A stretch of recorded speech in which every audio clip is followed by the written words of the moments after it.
आपका स्वागत है मेरे YouTube चैनल में। हम लोग एक सीरीज शुरू किए हैं जिसमें 10 क्लास का जितना भी मैथ है उसको ख़त्म करवाया जाएगा। और फिर से हम आपको बता रहे हैं कि मेरा एक ही मकसद है कि हम 10 क्लास का पूरा सिलेबस को ख़त्म करके अब 2027 में बढ़िया से बढ़िया नंबर इस चैनल से आप पढ़ के ला सकते हैं। ये मेरा मकसद है। इस चैनल पे आपको 2 विषय का पढ़ाई करवाया जा रहा है, एक है मैथ और दूसरा है साइंस। अगर ये मैथ और साइंस के सिलेबस को पूर्णतः खत्म करवा दिया जाता है तो उसके बाद हम लोग शेष 3 विषय जो बचे हुए हैं SST, हिंदी और संस्कृत, ये तीनों का भी फुल कोर्स आपको इस चैनल पे दिया जाएगा। चलिए हम बात करते हैं आगे का कि हम लोग क्या पढ़ रहे थे। क्या पढ़ने की बात करते हो तो हम पढ़ रहे थे वास्तविक संख्या। वास्तविक संख्या में हम जो भी बेसिक था वो बेसिक को पढ़ाए हैं।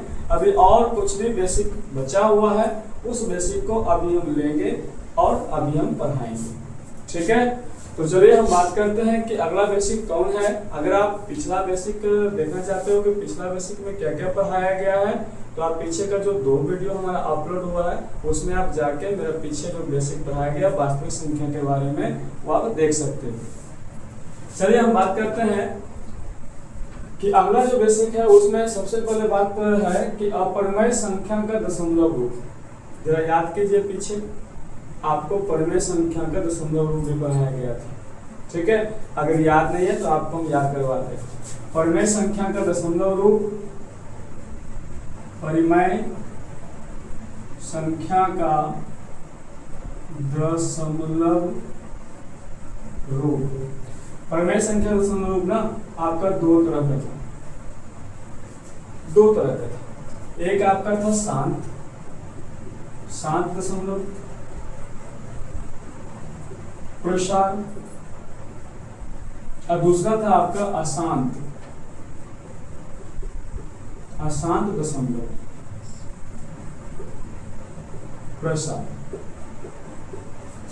परिमेय संख्या का दशमलव रूप मतलब जो भिन्न है उसको आप दशमलव में करोगे तो वो 2 प्रकार से आता है, एक शांत वाला और एक अशांत वाला। अशांत वाला का एक नाम और भी है। क्या नाम है उसका? तो उसका नाम है अशांत आवृत्ति। अशांत आवृत्ति। ये आवृत्ति का मतलब क्या होता है? आवृत्ति का मतलब होता है दोहराना। मतलब आपको कुछ ऐसे दशमलव मिलेंगे, जैसे मान लीजिए कि 0.3333 तो क्या हुआ? 3 का बार बार दोहराना हो रहा है। ठीक है, आप इस 3 को ऐसे लिख सकते हो 1 पर 1, 3 के ऊपर 12। तो यही वाला दशमलव ना कहलाता है अशांत दशमलव प्रसार। और शांत दशमलव प्रसार उसे कहते हैं जहाँ पे आपका दशमलव ना दोहराया नहीं जाता है, आवृत्ति नहीं होता है, शांत हो जाता है। ठीक है, तो ये आपका 0.325 आगे टोटल कुछ नहीं लगा हुआ रहेगा और ना ही इसके ऊपर बार लगा हुआ है। अच्छा, इसके ऊपर बार क्यों लगा? बार का मतलब होता है बार बार आना, इसीलिए बार लगा हुआ है। ठीक है, तो चलिए हम लोग अभी कह रहे थे कि अपरिमेय संख्या का दशमलव प्रसार देखेंगे, लेकिन उससे पहले हल्का सा आपको पीछे हम बता दिए, वीडियो में बताया पीछे कि परिमेय संख्या का दशमलव प्रसार होता है। तो आगे हम बात करते हैं कि अपरिमेय संख्या का दशमलव प्रसार क्या है। तो कहता है कि परिमेय संख्या का दशमलव प्रकार तो 2 तरह का होता है, 1 और 2, लेकिन अपरिमेय संख्या का दशमलव प्रसार जो होता है वो सिर्फ और सिर्फ एक तरह का होता है, सिर्फ एक तरह का। ठीक है, कैसा होता है? तो इसका नाम है अशांत अनावृत्ति। और परिमेय संख्या के दशमलव प्रसार अशांत अनावृत्ति। अशांत अनावृत्ति क्या है? अभी तो हम लोग देख रहे थे कि अशांत आवृत्ति, ये अनावृत्ति किस संख्या का नाम है? तो कहता है कि इसका उल्टा, यही आवृत्ति के आगे तो आपका लगा हुआ है अना। अगर अना को तोड़िएगा अनावर्ती।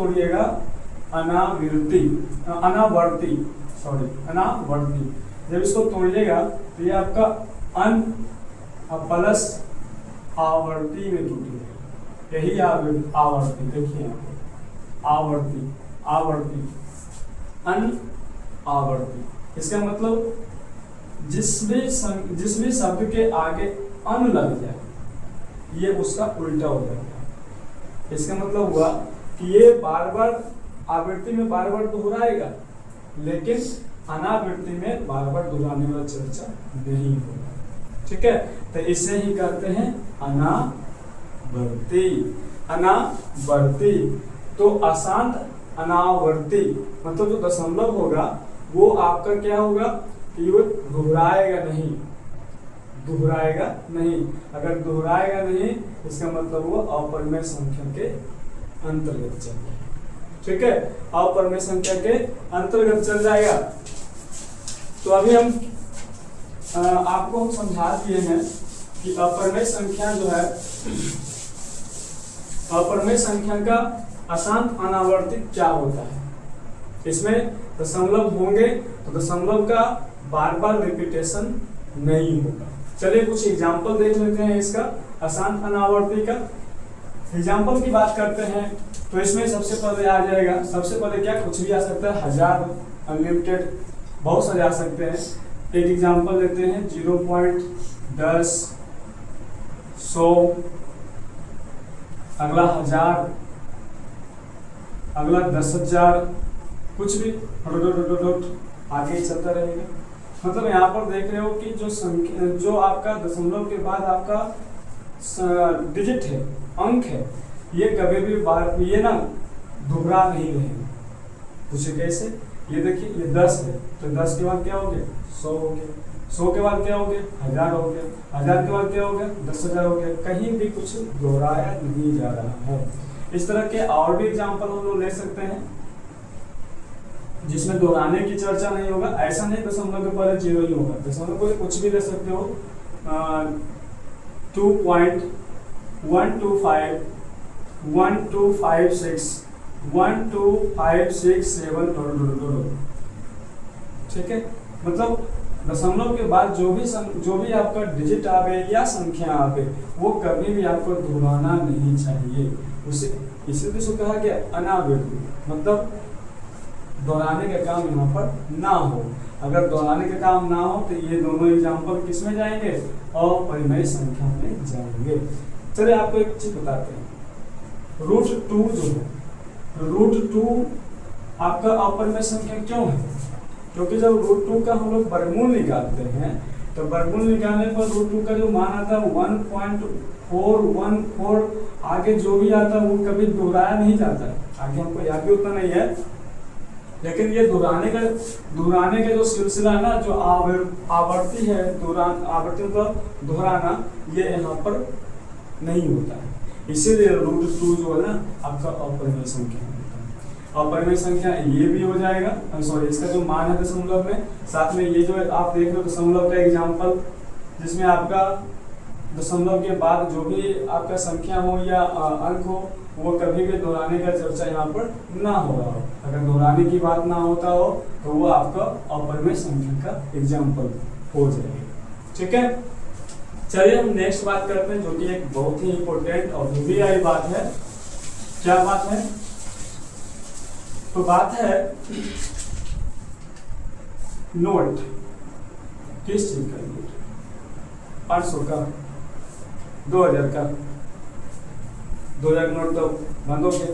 ठीक है, चलो जो भी हो, नोट है। नोट यहाँ पर है कि हम परिमेय संख्या का एग्जाम्पल किसे किसे कह सकते हैं और अपरिमेय संख्या के एग्जाम्पल किसे किसे कह सकते हैं। ठीक है, परिमेय संख्या के एग्जाम्पल की अगर बात करोगे दशमलव रूप के अंतर्गत, दशमलव रूप के अंतर्गत अगर परिमेय संख्या के एग्जाम्पल बात करोगे तो दशमलव रूप के अंदर या दशमलव रूप के हिसाब से परिमेय संख्या कौन कौन होगा? परिमेय संख्या, ठीक है, परिमेय संख्या होगा। अभी हम लोग बात कर रहे थे दशमलव रूप में कि दशमलव रूप कितने प्रकार के, ठीक है, तो चलिए आपको बता देते हैं दशमलव रूप में 3 प्रकार के। दशमलव रूप 3 प्रकार के होते हैं। एक होते हैं शांत दशमलव, शांत दशमलव। दूसरा जो होता है वह क्या होता है अशांत, अशांत दशमलव, दशमलव या इसी का नाम है अशांत आवर्ती, आवर्ती। तीसरा जो होता है उसका नाम है अशांत, ठीक है, अशांत अनावर्ती, अनावर्ती। ये 3 तरह के दशमलव रूप होते हैं, दशमलव रूप होते हैं। ये दशमलव प्रसार होते हैं, दशमलव प्रसार होते हैं, दशमलव का फैलाव। ये 3 तरह से होता है।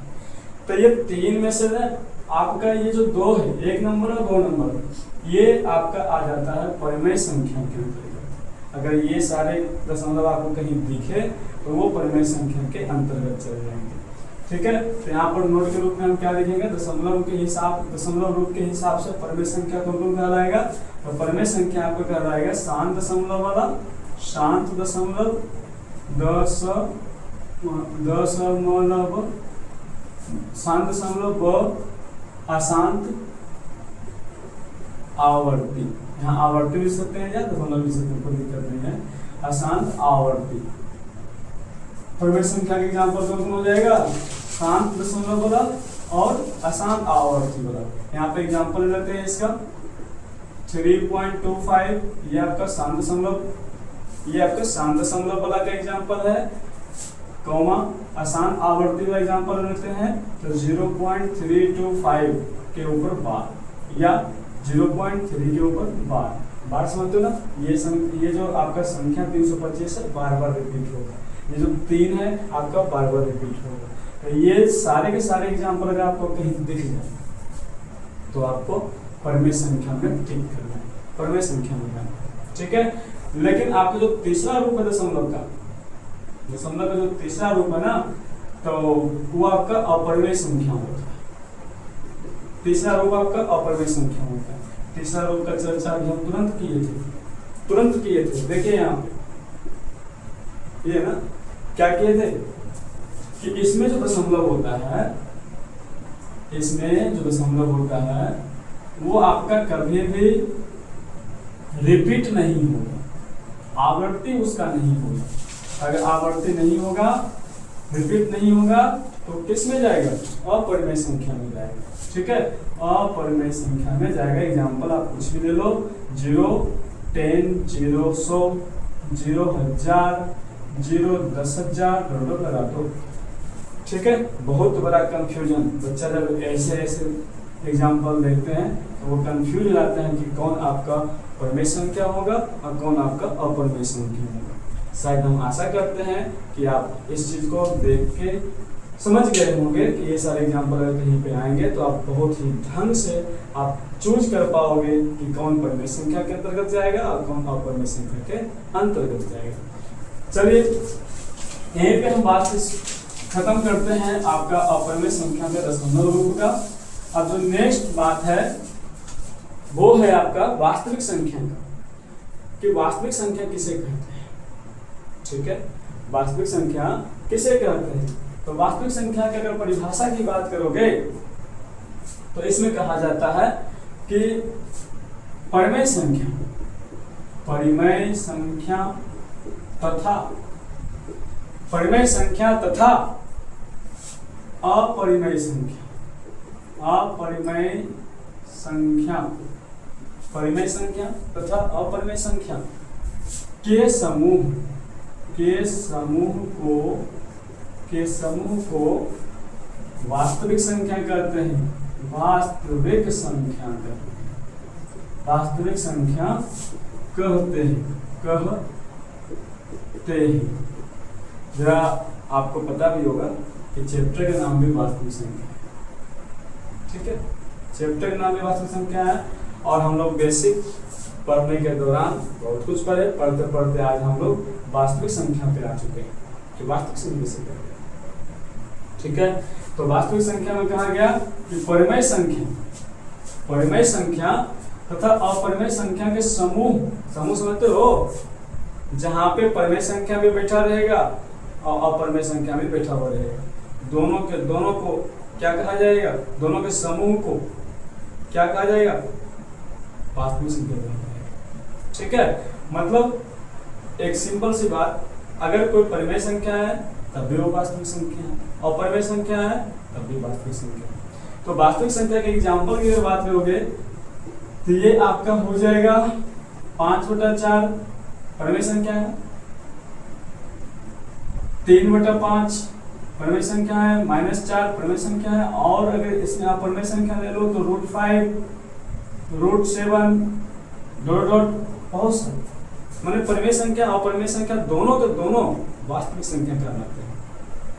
ठीक है, दोनों वास्तविक संख्या कहलाते हैं। तो आपको शायद समझ में आ गया होगा कि वास्तविक संख्या किसे कहते हैं, तो परिमेय संख्या तथा अपरिमेय संख्या के समूह को वास्तविक संख्या कहते हैं।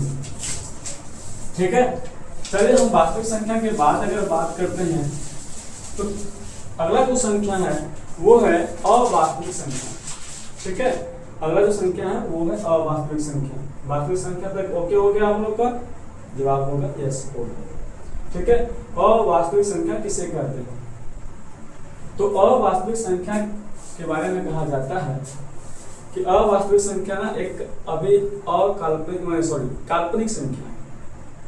ठीक है, काल्पनिक संख्या मतलब इसके बारे में अभी सिर्फ लोग सोच रहे हैं, है नहीं।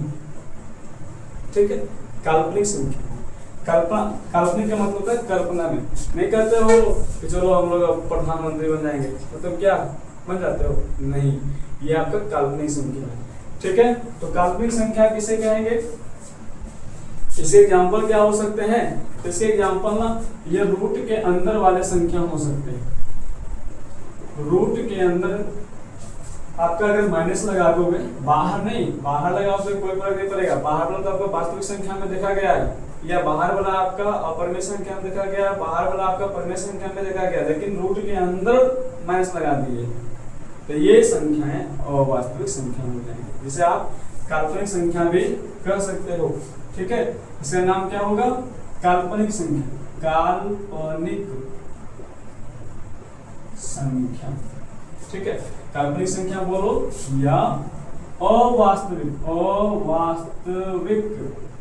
संख्या। ठीक है, इसके एग्जांपल वो सारे एग्जांपल हो जाएंगे जो कि रूट के अंदर माइनस लगा दोगे तो। ठीक है, रूट के अंदर माइनस लगा दो, रूट -5, रूट -16 भी लगा दोगे तब भी आपका हो जाएगा। इसका ऐसा मत करना कि इसका आंसर -4 है, नहीं, माइनस अंदर में है, ये आपका अवास्तविक संख्या है, काल्पनिक संख्या। ठीक है, क्या ये सारे संख्या के बारे में हम लोग को पढ़ना है अभी, तो जवाब है नहीं, ये आपका 12th क्लास में पढ़ना होगा कि अवास्तविक संख्या किसे कहते हैं। ठीक है, चलिए अभी यहाँ पे था जानकारी के लिए कि अवास्तविक संख्या किसे कहते हैं, वो जानकारी आपको दे दिया गया। ठीक है, अगला जो हम लोग का जो आज का टॉपिक है अवास्तविक संख्या के बाद, उसका नाम है परिपूर्ण संख्या। परिपूर्ण संख्या, परिपूर्ण संख्या किसे कहते हैं, परिपूर्ण संख्या के बारे में कहा जाता है कि आप अगर कोई संख्या है उसका गुणनखंड निकालिए। ठीक है, कोई संख्या है उसका गुणनखंड निकालिए, अब गुणनखंड निकालने के बाद उस गुणनखंड को जोड़िए। गुणनखंड को जोड़ने के बाद जो संख्या है उसका अगर दुगना हो जाए तो वो संख्या ना परिपूर्ण संख्या कहलाएगा, परिपूर्ण संख्या कहलाएगा। ठीक है, नहीं समझ में आया, कोई बात नहीं, चलिए पहले इसको लिख देते हैं और फिर उसका एग्जाम्पल देख लेते हैं। ठीक है, तो कहा गया है वैसी संख्या परिपूर्ण संख्या कहलाएगी वैसी संख्या जिसके गुणनखंड, अगर परिभाषा याद करना चाहते हो तो यहाँ से परिभाषा ये लिख सकते हो, वैसी संख्या जिसके गुणनखंड के योगफल संख्या से दुगना हो जाए। ठीक है, परिपूर्ण संख्या वैसी संख्या जिसके गुणनखंड के योगफल संख्या से दुगना हो जाए, संख्या से दुगना हो जाए। ठीक है, संख्या से दुगना हो जाए। चलिए बात करते हैं एग्जाम्पल के लिए। एग्जाम्पल में यहाँ पर 6 ले लेते हैं सबसे पहले। जब 6 लोगे तो आपका 6 का गुणनखंड पहले आप लोग को पता होना चाहिए। गुणनखंड क्या क्या होता है? 1 होता है, 2 होता है और 3 होता है और 6 होता है। ये आपका 6 का गुणनखंड, 4 गुणनखंड होता है। ठीक है, जब 6 अब यहाँ पर क्या था कि वैसी संख्या जिससे गुणनखंड, तो संख्या ले लिए, संख्या गुणनखंड कर दिए। अब इसका योगफल कीजिए, मतलब सबको जोड़ दीजिए, सबको जोड़िए। एक के बीच में प्लस, यहाँ प्लस, और उसके बाद इसको जोड़िए। जोड़ने के बाद 3 3 6 और 6 6 12। जब संख्या का योगफल निकाला गया, योगफल निकालने के बाद क्या हुआ कि आपका जो संख्या है ना, संख्या से दुगना, जैसे देखिए 6 है, क्या 6 से योगफल डबल हो गया? 6 से डबल हो गया ना? हाँ, डबल हो गया। डबल मतलब 2 गुना। ठीक है, दुगना हो जाए तो वो संख्या, कौन संख्या? ये संख्या कौन सी संख्या कहलाएगी? ये संख्या कहलाएगी परिपूर्ण संख्या।